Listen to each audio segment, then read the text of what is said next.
Hello, Ben. How are you doing? I see you're in sunny Leicester. Oh no. No, you're not. Well, you are, because you're in the virtual studio. It looks, you could be in our secret studio, also in Leicester, but you could be anywhere in the world. You could be anywhere in the Rugbyverse, couldn't you? But you're I not, you're in could the be studio. anywhere. But are you? Am I? Aren't I? But what if I am? What if I'm not? Like, I could be anywhere right now. I don't know where I am. I'm a satellite in space. I don't know. I don't know where I am. I'm in the studio, but I'm not in the studio. But but I'm somewhere. But I'm not Well, here. you are. You are in the studio. Are Yeah. you real? Is this like the AI? Am I talking to the AI Ben Youngs? What do you think? How does it look? How does it look behind me? We need. How can we? It looks like the studio, except virtual. It looks virtual. How does it look behind studio. me? It looks like you're in the top room of. Yeah, I'm in my bedroom. Yeah, you're in the bedroom. You're in the top.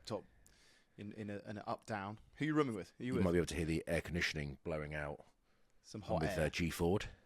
Oh, lovely. But whilst we've got you, mate, how are you doing? Obviously, coming off the All Blacks game, how are you feeling? How was the mood in camp? What's the vibe? Well, Ben, I am all right. So I'm a bit. I think when you lose, it just. This is what I was thinking about, like over the past couple of days, because obviously Sunday was day off, Monday back into training. But if that ball would have gone 6 inches to the left, I'd be feeling physically and mentally like probably 3,000 times better. Performance would have been the same, game would have been the same, but just the outcome would have been totally different. And I'm not, again, I've always said kickers win your games, don't lose your games. So that's not a slight on anything.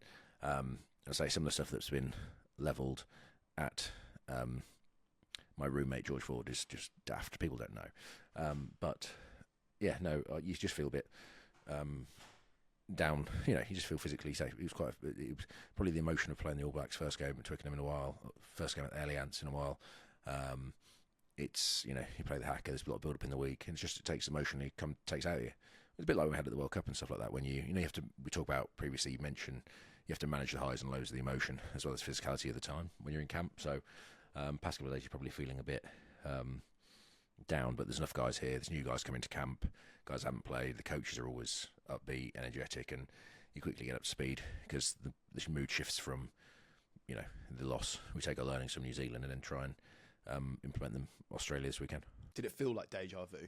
Yeah, a bit of that. Like I say, they've obviously played 7 tests since we played them last, and this is our first game since summer. So they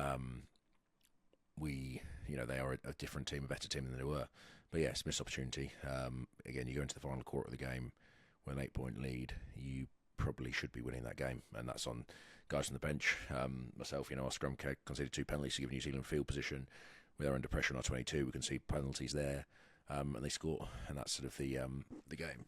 At no point did we. There's quite a big swing. Not to say this is the game, but I think we had a penalty in our own 22, which allowed us to exit, but then got reversed for no arms tackle, and that kind of 3 points. That keeps them in touch and distance. That keeps them within 5 points, and they score a try, and that's the thing. But again, it's frustrating the fact that yes, we didn't. They're a very good side. We didn't convert the chances like in the summer again, but it's what's the word? You want to win these games, no doubt about it. But I think you look at New Zealand and their team. They had from that 2023 World Cup final, there was 10 or 11 players I think played in it.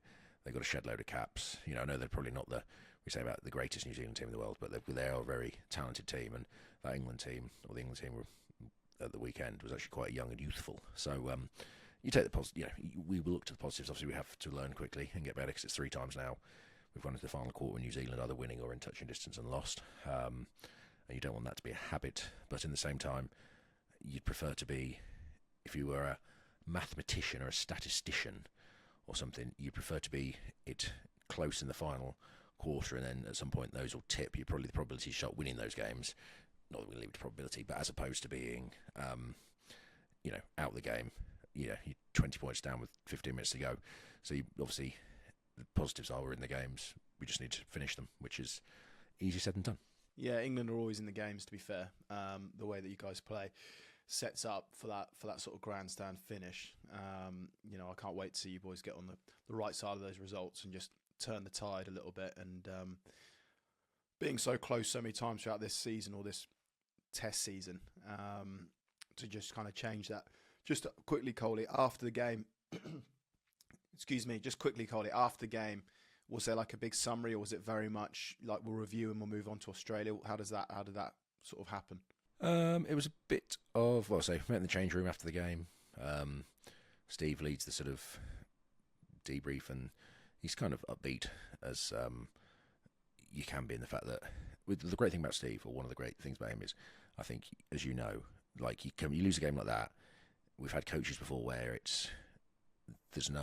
just left to simmer on it. So you spend 2 days, 3 days until you meet up again, just thinking how crap you are. But actually, Steve comes in, he addresses it fairly quickly, and says, thank you for efforts. Your efforts are brilliant. We should have won the game. Blah blah blah blah. And then look, we have Australia now, so you got 24 hours to talk about it. But when we meet up, we're on to Australia and we're going after them. So he kind of gives you that nugget, carrot to actually, you know what I mean? So you don't spend a weekend sulking. And then, we had a debrief, came in Sunday night and said about what we need to improve. A lot of it around, obviously, the final quarter of the game and be in a position to finish those chances.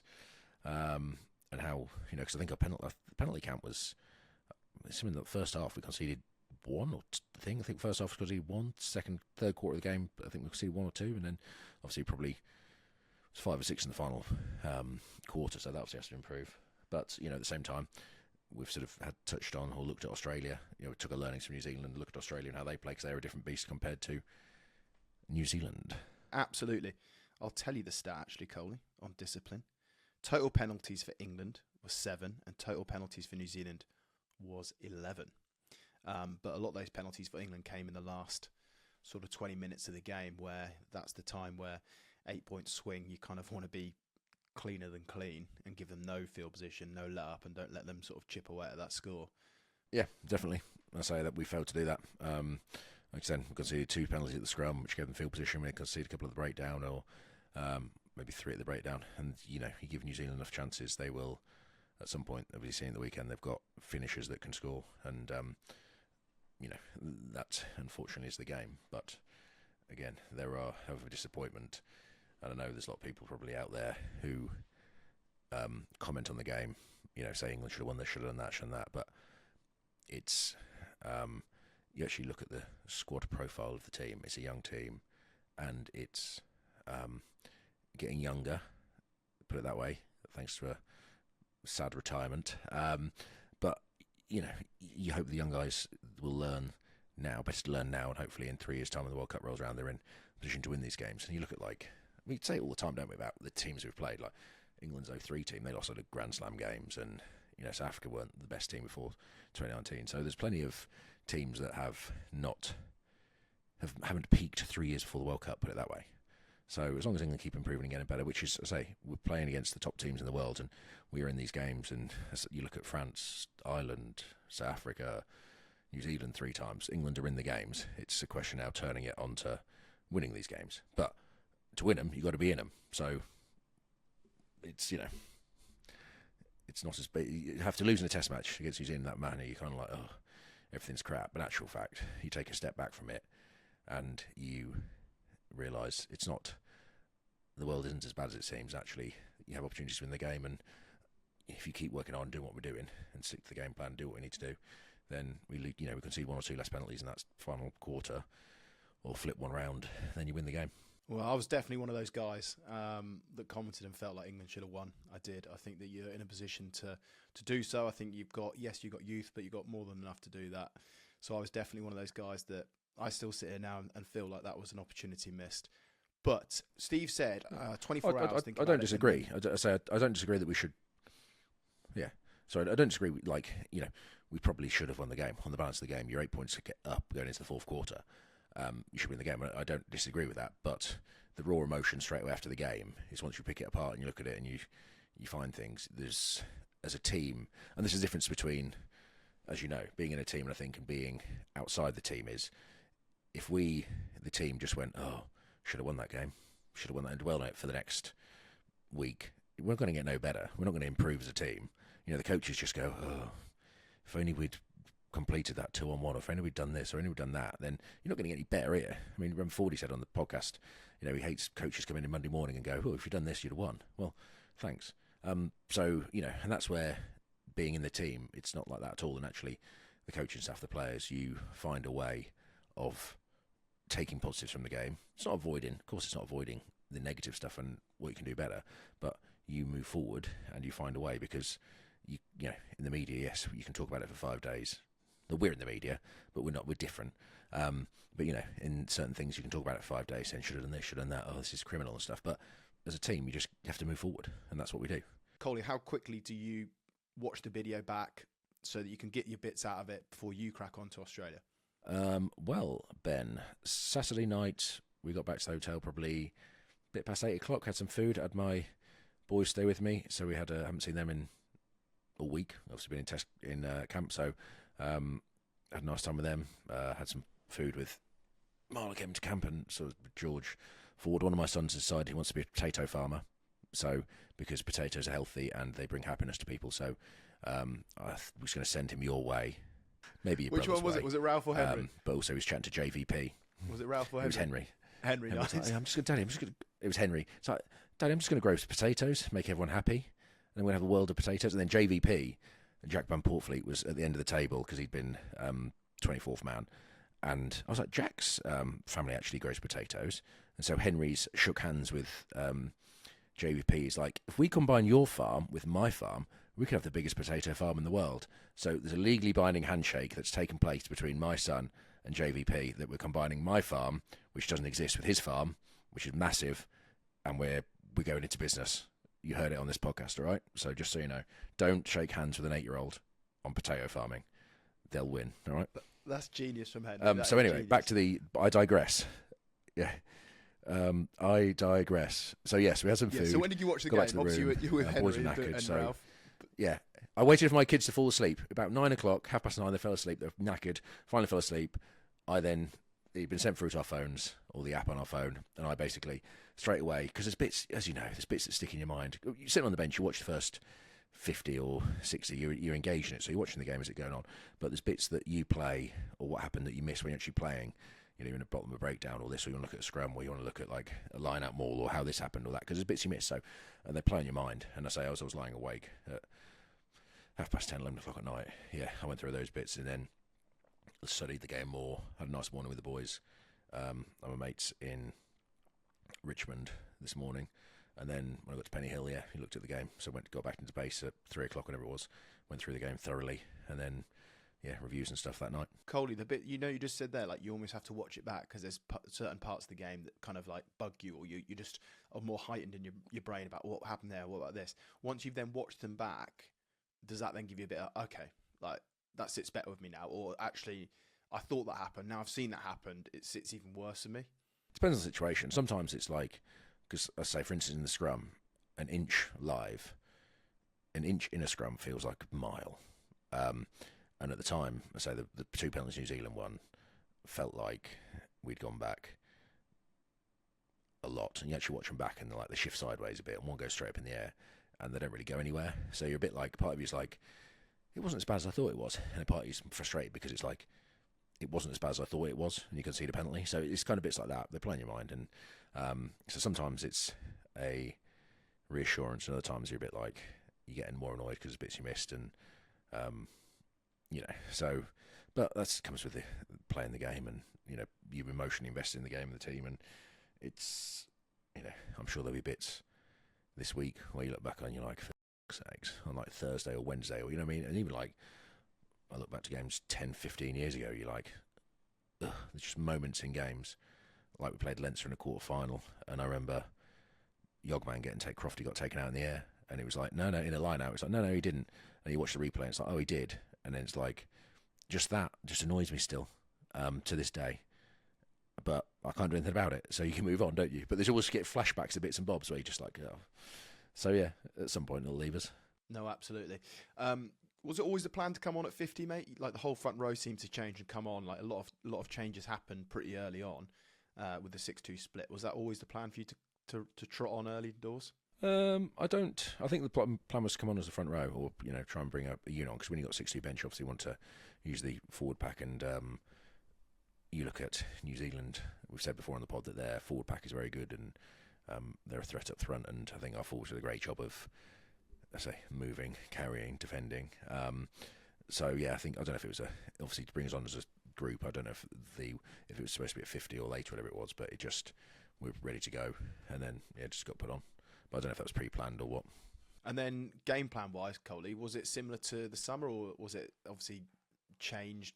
Given the fact that you've got the knowledge from playing in the summer, or they've played games, you have to review them. So was there sort of a similar theme in the game plan, or can you touch on the game plan? Can you give a little bit away of what the game plan was against New Zealand? There was a similar theme in the fact that you have to stop New Zealand playing like they played Japan the week before and scored 50 basically from loads of turnovers, and the coach was like, we've got to stop turning the ball over and giving them free ball, and you're like, yeah, well done. So our plan, part of it is to stop New Zealand playing, and part of it is to actually, when you have the ball, we are aggressive and trying to score points. And the first part I think we did. Still it's a brilliance from New Zealand, but we were in the game. The first part of that, the second part, we probably didn't capitalise on. We had opportunities, but we didn't capitalise on them. But you look at what New Zealand played. I think they kicked the ball in that first half. I'd like to see the stats, but they've probably kicked that ball as much as they've ever kicked a ball in a test match. You know what I mean? They sort of played almost like tried to strike over the line out, and then would go crossfield, bang it on us, because obviously there's new rules around the glove, as the World Rugby call it, in regards to protecting the kicker.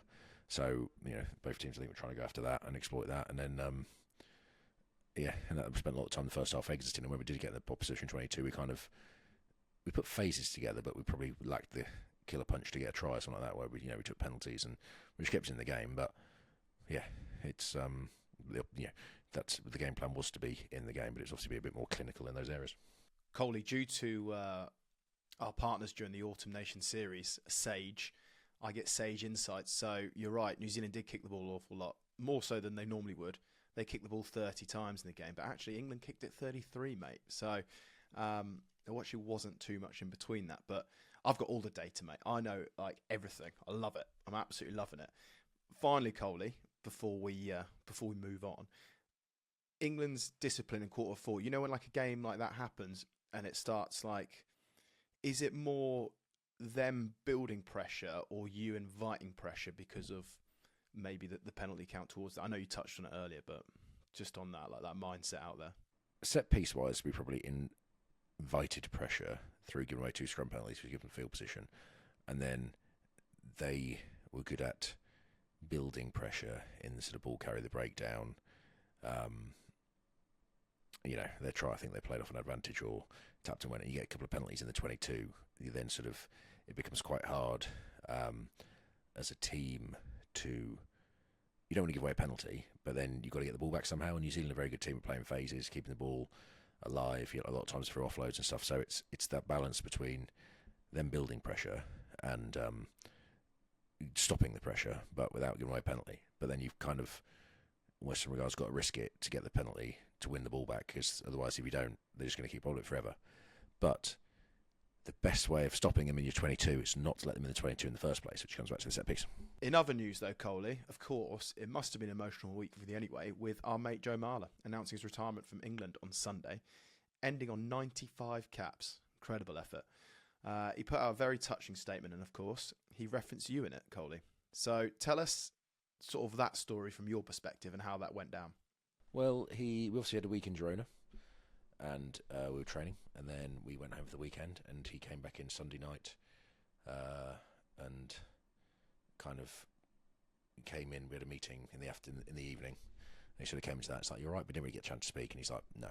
And they went and saw Steve. I think, and out told Steve that he was done. I think Steve's like, done, or done? You've done this before, Joe. Are you done, or not? So, and then he sort of came up to me. We were rooming together, and he came up Sunday night and just said, "Look, I'm done.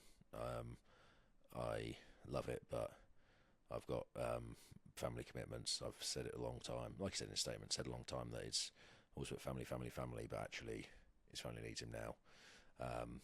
And yeah, we had a bit of a heart to heart.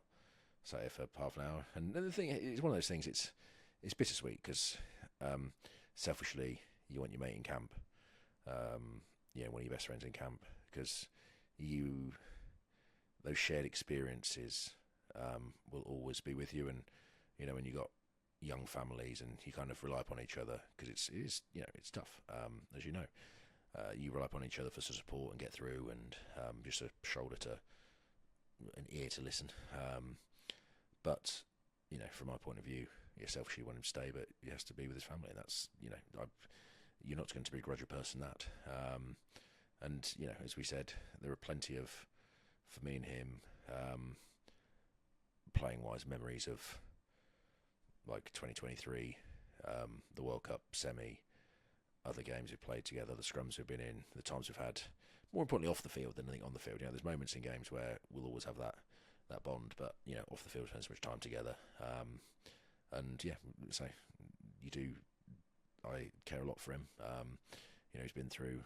He's had his well publicised things, but whenever I've had a issue and stuff, he's been there for us. So it's he's sad in that regard.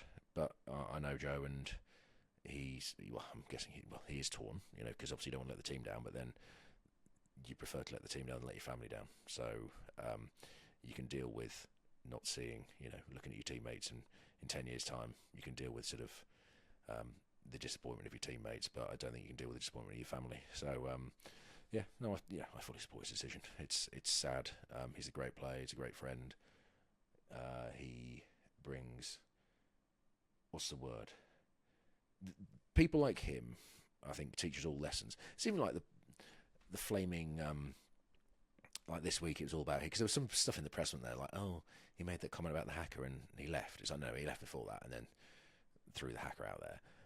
But again, in Joe's own way, he has made the fact that, I think it was a badly worded thing about the hacker, but I think he was trying to say the hacker's like, if something's so protected as like the hacker is, then it probably doesn't deserve a spot, but it's questions about whether it's for rugby, and the hullabaloo that came afterwards from everyone regarding like, oh, the hacker's sacred, it's this and the other. It's like, okay, but I think that he's making his point in regards to the fact that you can't say a bad word about it, you can't offer an opinion on something because it's that protected, means that why is it that protected? And you should be able to talk about things, and he did in his own way, and it made it all about him, even though he wasn't even in camp. So it's just the Joe Marler way of signing off, really. It's sort of obviously just throwing that out there and then not taking the field, sort of leaving you lads to. They are lads. I think Barrett came out and said he loaded the gun, but then Marler's on the sideline doing corporate in a big buffer coat. Cheers, Joe. Thanks, mate. Give him a bit of ammunition. But Perfect. Mate, in all seriousness, I made me laugh because it made me laugh because it was the rugby league. It was Samoa, England, and Samoa do their pre-game ritual, and basically the teams got head to head, and the English bloke was literally like head on head, eyeballing the bloke. I was like, oh, maybe they're friends. Are they? I don't know. And then that English bloke goes, sits on the bench. You're like, cheers, mate. I see what you've done there. You've wound up the opposition. They're going to get battered for 60 minutes. Then you've got to come on and not get hurt. Perfect. So well done, the hunch. Do you feel old in camp now, Coley? Yeah, I do feel like me and Joe were normally at the back of things, fitness-wise and running around the field, and we always had each other to rely upon, and it was always like the rest of the squad and me and Joe, and it's all right because we had each other. But now he's left me. There's now this massive void between the squad and my good self, not only in age, but just in rugby capability. So, I need Joe.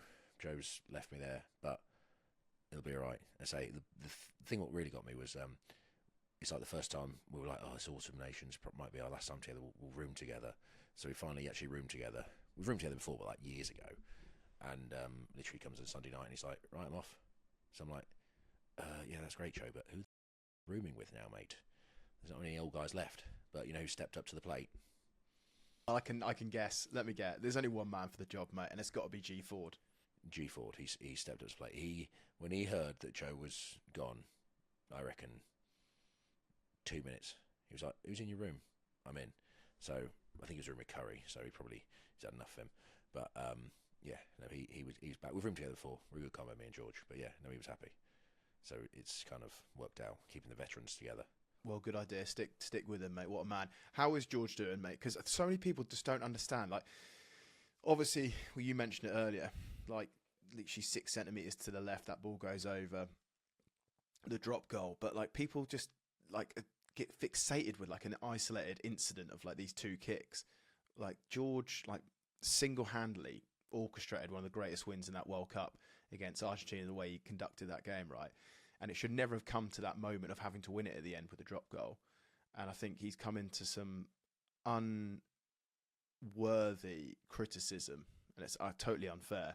The guy's a phenomenal rugby player, and you know, for people just to highlight those those couple of instances is nonsense. So, how's he holding up, mate? Is he all right? Send him my best, mate. Give him a big hug from me. I will do, mate. George. No, he's down there. Yeah, no, he's all right. So he's a tough cookie, isn't he? So you don't get to 90 odd England caps without being resilient, and I think there's probably no harsher critic than himself, put it that way. So he'll be, you know, he is frustrated in, you know, his performance, as we all are, especially the guys off the bench. But no, he's a great guy. He's you know, and as you say, the media are, or the perception is, kickers. I've told you, kickers win you games. They don't lose you games. They win you games. And Mackenzie's kick at the end from the touchline kind of almost won New Zealand that game. Like, and that's what the easy thing to go is like, oh, he missed a kick. But like, that's not the reason. You come down to the final moment. We said about Manny Lebok, didn't we, in the Rugby Championship? Like, it doesn't lose you the game; he wins you the game. And there's all these times, and you can't just apply it to one occasion and not another. So, as I said, I will always say that kickers win games; they don't lose them, and the same thing applies. So, and I mean, fuck, to have the bottle to actually step up and kick. I've never kicked in my life and never will do, but you know what I mean? Like, to step up and do. You take some character to do that, and you know, he did twice, stepped up and did it. It could have easily sort of not gone, actually take the drop goal at the end, or just, no, we don't want to be, you know, these things sort of disappear into the pocket, as we've known certain players before in our rugby careers, where it's like disappear at the back. Where's our 10? I mean, why is he on the wing? But, you know, and then you get like the second row in the pocket, like, I'll have the ball. No, not a chance. But, you know what I mean? He kept putting forward and going for it, and that tells you more about the bloke, and that's what you'd be more concerned about. You'd be more concerned if he didn't take the fucking drop goals than you would that he did and missed. And he did. So, therefore, not worried. You know what I mean?